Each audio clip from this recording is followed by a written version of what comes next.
والصلاۃ والسلام علی سید المرسلین۔ معزز حاضرین، میرے واجب الاحترام بزرگوں اور قابل قدر طلباء عزیز، جن طلباء عزیز نے ایک سال تک بخاری کی تدریس، بخاری کی تعلیم حاصل کی ہے، آج ان کے لیے بڑی سعادت اور مسرت کا موقع ہے کہ پاکستان کے بڑے علماء اور بزرگوں کے درمیان ان کی دعاؤں کے جلو میں وہ بخاری کے اختتام تک آج پہنچے ہیں۔ اللہ تعالیٰ ان کو یہ سعادت نصیب فرمائے اور دارین کی ہر منزل اور ہر موڑ پر بخاری کی عظمتوں سے، بخاری کی رفتوں سے اللہ تعالیٰ آپ کو سرفراز فرمائے۔ سب سے پہلے تو یہ بات عرض کر دوں کہ بخاری بر صغیر میں حدیث کا افتتاح حضرت شاہ ولی اللہ محدث دہلوی رحمۃ اللہ علیہ سے ہوا۔ شاہ ولی اللہ محدث دہلوی رحمۃ اللہ علیہ مدینے کے شیخ طاہر مدنی سے بخاری اور حدیث کا علم حاصل کیا۔ اس کے بعد وہ انڈیا تشریف لائے اور اپنے صاحبزادے حضرت شاہ عبدالعزیز محدث دہلوی رحمۃ اللہ علیہ کے دل و دماغ کو اور ان کے سینے کو بخاری اور حدیث کے علم سے منور فرمایا۔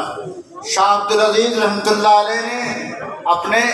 شاہ عبدالغنی رحمۃ اللہ علیہ کو بخاری کی تعلیم دی اور شاہ عبدالغنی رحمۃ اللہ علیہ نے شاہ اسحاق صاحب رحمۃ اللہ علیہ کو اور ان کے دل و دماغ کو بخاری اور حدیث کی تعلیم سے آراستہ اور پیراستہ فرمایا۔ اور شاہ اسحاق صاحب سے حجت الاسلام حضرت مولانا محمد قاسم نانوتوی جو بانی دارالعلوم دیوبند ہیں، جو بر صغیر میں اسلامی علوم کے احیاء کا منبع اور مرکز ہیں اور جن کی جد و جہد سے آج بر صغیر میں یہ مدارس، یہ مراکز، یہ علوم کے جو محلات اور علوم و فنون کے جو مراکز نظر آ رہے ہیں، یہ دراصل امام قاسم نانوتوی رحمۃ اللہ علیہ نانوتوی کا یہ فیض ہے۔ تو امام قاسم نانوتوی رحمۃ اللہ علیہ نے شاہ اسحاق دہلوی سے اس علم حدیث کو حاصل کیا اور حضرت شیخ الہند رحمۃ اللہ علیہ جو مولانا محمد قاسم نانوتوی کے شاگرد تھے، انہوں نے بخاری کی تعلیم امام قاسم نانوتوی سے حاصل کی اور حضرت شیخ الہند سے بخاری کی تعلیم حاصل کرنے والی بر صغیر کی سب سے بڑی شخصیت امام المحدثین والفقہاء والمحدثین امام الاثر سید انور شاہ کشمیری رحمۃ اللہ علیہ کی ذات گرامی ہے۔ تو علامہ انور شاہ کشمیری رحمۃ اللہ علیہ نے بخاری کا علم جو ہے حاصل کیا، حدیث کا علم حاصل کیا، حدیث کے علوم و فنون حضرت شیخ الہند سے انہوں نے حاصل کیے۔ امام انور شاہ کشمیری رحمۃ اللہ علیہ کو علم حدیث میں بے پناہ مہارت تھی، بلکہ پورے بر صغیر میں آج آپ کے پاس پاکستان میں جو علم حدیث نظر آ رہا ہے، جو بڑے بڑے علماء نظر آ رہے ہیں، یہ امام کشمیری کے علوم کا صدقہ اور ان کے علوم کا فیض ہے۔ آپ خود یہ پاکستان کا جائزہ لیجیے، سن 47 کے بعد لاہور آئے مفتی حسن امرتسری صاحب، مفتی حسن امرتسری رحمۃ اللہ علیہ جو علامہ انور شاہ کشمیری سے حدیث کا علم حاصل کر کے آئے تھے، اور پھر اس کے بعد خیر المدارس میں جالندھر سے آئے مولانا خیر محمد جالندھری، اور انہوں نے بھی حضرت علامہ انور شاہ کشمیری سے حدیث کا علم حاصل کیا، اور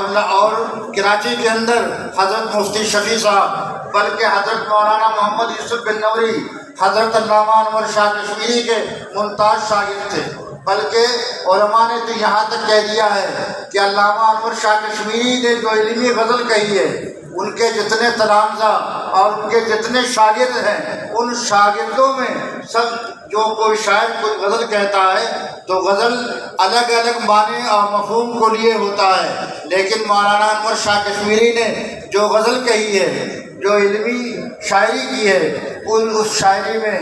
امام یوسف بن نوری کی حیثیت بیت الغزل کی حاصل ہے۔ یعنی مولانا محمد یوسف بن نوری رحمۃ اللہ علیہ حضرت علامہ انور شاہ کشمیری کے شاگردوں میں انتہائی ممتاز شاگرد ہیں، اور ان کے تمام شاگردوں پر فوقیت حاصل ہے۔ تو مولانا یوسف بن نوری بھی وہاں سے پڑھ کر کے وہ جو ہے کراچی آئے، مفتی شفیع صاحب آئے، اور دوسرے مولانا ادریس کاندھلوی آئے، اور یہ سارے علماء علامہ انور شاہ کشمیری رحمۃ اللہ علیہ کے علم حدیث کے اور ان کے دسترخوان علم کے حاضر باش تھے۔ مولانا انور شاہ کشمیری ایک ایسے عالم تھے اور جن کی قوت حافظہ اور وسعت معلومات اور ان کی تبحر علمی کا کوئی اندازہ نہیں لگا سکتا ہے، بلکہ مولانا انور شاہ کشمیری نے کہا کہ علم فصاحت میں، علم بلاغت میں، یہ جو پوری امت میں اعجاز قرآن کو صرف 3 آدمیوں نے سمجھا ہے، ایک زمخشری، دوسرا جرجانی اور تیسرا مولانا انور شاہ کشمیری۔ یعنی اعجاز قرآن فصاحت و بلاغت کا ایک ایسا معیاری شعبہ ہے کہ پوری امت کے اندر صرف 3 آدمی نظر آتے ہیں جو اعجاز قرآن کو سمجھا ہے، ایک زمخشری، دوسرا جرجانی۔ اور آپ کو معلوم ہونا چاہیے کہ زمخشری اور جرجانی یہ دونوں معتزلی ہیں، دونوں گمراہ ہیں۔ تو معلوم یہ ہوا کہ پوری امت کے اندر 1400 سال میں اگر کسی ہدایت یافتہ نے اعجاز قرآن کو سمجھا ہے تو صرف علامہ انور شاہ کشمیری ہے، وہ صرف تعلق دیوبند کا فاضل ہے، اس کا تعلق جو ہے دیوبند سے تعلق ہے، علماء دیوبند سے تعلق رکھنے والی ایک شخصیت ہے علامہ انور شاہ کشمیری، جنہوں نے اعجاز قرآن کو سمجھا ہے۔ علامہ اعجاز قرآن کو سمجھا ہے، اس کے علاوہ ختم نبوت کا کشمیری کی تحریک، ختم نبوت کی تحریک ہے۔ میری جب فراغت ہوئی تھی دیوبند سے تو اس موقع پہ ایک سیمینار ہوا تھا آج سے 45 سال پہلے، تو میں نے سارے اکابر دیوبند پہ کچھ اشعار کہے ہیں۔ ایک تو دیوبند میں نے کہا ہے کہ مادر علم تیری قدس معابی کے نثار، مادر علم تیری قدس معابی کے نثار، تو نے بخشی ہے مجھے باغ نبوت کی بہار، جلوہ منزل مقصود دیا ہے تو نے، جذبہ قاسم و محمود دیا ہے تو نے، تیرے آغوش میں گزرے ہیں جو لمحات حیات، ہے وہی میرے لیے حاصل عنوان نجات، دستگاہوں میں میسر تھا جو انداز سکون، عمر بھر یاد رہے گا وفا کا مضمون، دل کی گہرائی میں خاکہ ہے حسین یادوں کا، درس شیریں ہماتن گئے او استادوں کا، ذہن سے یہ در و دیوار نہ جائیں گے کبھی، روح کو خلد کی تصویر بنائیں گے سبھی، یہ دعا کر کے تیرے نام کو روشن رکھیں، اپنے اسلاف کے ہر کام کو روشن رکھیں، تابر سلسلہ خیر تیرا جاری ہو، تو ہی گنجین لطف و کرم باری ہو، ایسے اوصاف ملے جس پہ تجھے ناز رہے، ایسے اوصاف ملے جس پہ تجھے ناز رہے، تیرا اعجاز جہاں میں تیرا اعجاز رہے۔ یہ دارالعلوم دیوبند سے متعلق میرے چند اشعار جو آج سے 45 سال پہلے فراغت کے زمانے میں نے کہے تھے۔ اسی طریقے سے سارے اکابر دیوبند پہ میں نے نظمیں کہی ہیں۔ علامہ انور شاہ کشمیری بلکہ دیوبند کے سب سے بڑے محدث ہیں، ان کے علم کا، ان کے علوم کا، ان کے چرچا پوری کائنات، پوری دنیا اور پورے بر صغیر میں ہے۔ سید انور شاہ سے متعلق میں نے کہا کہ سید انور شاہ فخر دین حق بحر العلوم، سید انور شاہ فخر دین حق بحر العلوم، دور حاضر میں دلیل الصحابہ کن نجوم، ترمذی مسلم بخاری کے مسیل بے مثال، فیض یاب درس حکمت، فخر ارباب کمال، عمر بھر یوں خدمت اسلام فرماتے رہے، دین ابراہیم کے اسرار سمجھاتے رہے، خاتم دور رسل کا سب کو شہدا کر دیا، مسئلہ ختم نبوت کا فائدہ کر دیا۔ تو یہ مولانا انور شاہ کشمیری حضرت شیخ الہند سے انہوں نے حدیث حاصل کی تھی، اور دیوبند کے وہ شیخ الحدیث و صدر مدرس تھے، ان کے علم کا چرچا ہوا، اور ان کی فصاحت کا، ان کی بلاغت کا، ان کی وسعت معلومات کا، ان کے قوت حافظہ کا کوئی جواب نہیں تھا۔ جب دیوبند میں انگریز جو ہے دارالعلوم دیوبند کا کتب خانہ جلانے کے لیے آیا تو مولانا انور شاہ کشمیری نے کہا کہ جلانے دو، میں پھر سے لکھ دوں گا۔ آپ سوچیے انور شاہ کشمیری کا علم ایسا تھا کہ جلانے دو میں پھر سے لکھ دوں گا۔ آپ سوچیے انور شاہ کشمیری کا یہ علم تھا۔ انور شاہ کشمیری کا ایسا تھا کہ حضرت شیخ الہند رحمۃ اللہ علیہ کو کوئی ضرورت پڑتی تھی تو فوراً حضرت انور شاہ کشمیری رحمۃ اللہ علیہ سے رجوع کرتے تھے۔ ایک بار گورکھپور سے ایک صاحب آئے اور انہوں نے امام محمد رحمۃ اللہ علیہ کی ایک عبارت پیش کی، جس عبارت کی روشنی میں یہ ظاہر ہوتی تھی کہ ہندوستان میں سود لینا جائز ہے، سود کا جواز ثابت ہو جاتا تھا۔ حضرت شیخ الہند گھبرائے اور پورا گھبرا کے فوراً گیا مولانا انور شاہ کشمیری کے روم پہ،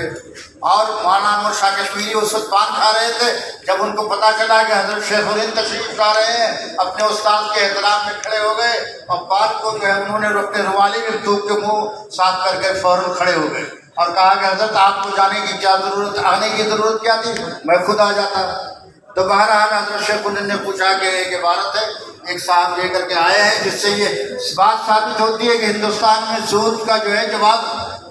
جواز کا یہ پتہ چلتا ہے۔ تو انہوں نے بات پڑھی تو مولانا انور شاہ کشمیری نے کہا کہ آج سے 35 سال پہلے میں اس عبارت کو پڑھ چکا ہوں، اس میں جو ہے عبارت پیش کرنے والے نے تدریس سے اور دھوکہ سے کام کیا ہے، اس کے اوپر بھی ایک سطر غائب کر دیا ہے اور ایک سطر جو ہے اس کے بعد بھی غائب کر دیا ہے، اصل عبارت یہ ہے۔ اور اس عبارت سے کہیں بھی یہ ثابت نہیں ہوتا تھا کہ ہندوستان میں سود لینا جائز ہے۔ اب جب حضرت شیخ الہند کو پتہ چلا تو جیسے جو ہے باہر نکلے، اب نکل کے اس آدمی کو تلاش کیا، اس کو پتہ چل چکا تھا کہ میرا جو ہے راز کھل چکا ہے، وہ دیدار مجھ سے بھاگ چکا۔ یہ انور شاہ کشمیری کا علم تھا، یہ ایسا تبحر علمی تھا، آپ کو معلوم ہونا چاہیے تھا وہ انور شاہ کشمیری تھے کہ ایک بار اہل حدیث کا ایک بہت بڑا عالم شیخ الحدیث دہلی آیا اور اہل حدیث والوں سے کچھ جزوی اختلاف ہوا، تو اس نے جو دیوبند سے مولانا انور شاہ کشمیری کے زمانے میں اس کے ایڈیٹر مولانا مناظر حسن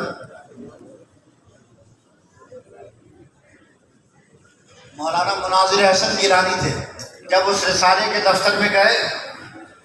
تو انہوں نے جو ہے وہ رسالہ جو ہے ان کو پیش کیا، اور اتفاق سے اس وقت حضرت مولانا عبدالرحیم رائے پوری کا انتقال ہوا تھا، اور حضرت مولانا عبدالرحیم رائے پوری رحمۃ اللہ علیہ کے وصال پر، ان کے انتقال پر ایک مرثیہ علامہ انور شاہ کشمیری کا عربی میں شائع ہوا تھا۔ جب انہوں نے وہ رسالہ دیا، جو انہوں نے جو ہے رسالہ کھولا، پہلی نظر اس مرثیے بھی پڑھی، اور جب اس مرثیے بھی پڑھی تو اس عربی شیخ الحدیث نے یہ کہا کہ اس مرثیے سے تو عرب جاہلیت کی بو آ رہی ہے، یعنی اس مرثیہ نگار فصاحت و بلاغت کے اس مقام پہ معلوم ہوتا ہے جہاں عرب جاہلیت کے فصحاء اور بلغا اور وہاں کے بلیغ لوگ اور شاعر ہوا کرتے تھے۔ تو لڑکوں کو موقع مل گیا جب انہوں نے اتنا اعتراف کیا، کہا کہ یہی تو دارالعلوم دیوبند کے بھی شیخ الحدیث ہے اور صدر مدرس۔ تو انہوں نے کہا کہ کل ان کی درسگاہ میں نہیں چلنا۔ کل جب ان کے درسگاہ میں جب ان کو لایا گیا، اتفاق سے علامہ انور شاہ کشمیری رحمۃ اللہ علیہ اس روز حافظ ابن تیمیہ کے افکار و خیالات پر تنقید کر رہے ہیں، اور حافظ ابن تیمیہ رحمۃ اللہ علیہ اہل حدیث کے سب سے بڑے وکیل ہیں، ایک اہل حدیث کا عالم، ایک اہل حدیث کا شیخ الحدیث، وہ کیسے برداشت کر سکتا ہے کہ آپ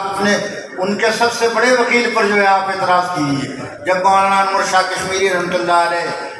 ابن تیمیہ، حافظ ابن تیمیہ کی خبر لے رہے تھے تو اس عرب کے یمن کے سے آنے والے عالم نے مولانا انور شاہ کشمیری رحمۃ اللہ علیہ پہ اعتراض کر دیا۔ مولانا انور شاہ کشمیری نے جواب دیا، اور جب 1 گھنٹہ ختم ہو گیا تو دوسرا دن جو آیا، دوسرا دوست بھی اعتراض کیا، وہ بھی بہت بڑے عالم تھے، انہوں نے اعتراض کرنا شروع کیا، یہاں تک کہ 30 روز اعتراض وہ کرتے رہے۔ وہ بھی معمولی آدمی نہیں تھے، بہت بڑے عالم تھے۔ انہوں نے 30 روز جو ہے مولانا انور شاہ کشمیری رحمۃ اللہ علیہ پہ اعتراض کیا، اور مولانا انور شاہ کشمیری نے 30 دن جواب دیا، اور جب ان کے اعتراضات کا اشتراک ختم ہو گیا اور جب وہ دیوبند سے جانے لگے تو مولانا انور شاہ کشمیری رحمۃ اللہ علیہ نے 31واں دن سے خود اعتراض کرنا شروع کیا، خود جواب دینا کیا، یعنی 15 دن یہ سلسلہ چلتا رہا۔ جب 45 دن گزر گئے اور وہ احمد یمنی رحمۃ اللہ علیہ جو مصر سے آئے تھے، یمن کے رہنے والے تھے، وہ جب دیوبند سے جانے لگے تو آتا منصری میں قسم کھا کے یہ کہا تھا کہ اے لوگوں، میں یہ قسم کھا لوں کہ یہ شخص علم امام ابو حنیفہ سے پڑھا ہوا ہے تو میں حانف نہیں ہوں۔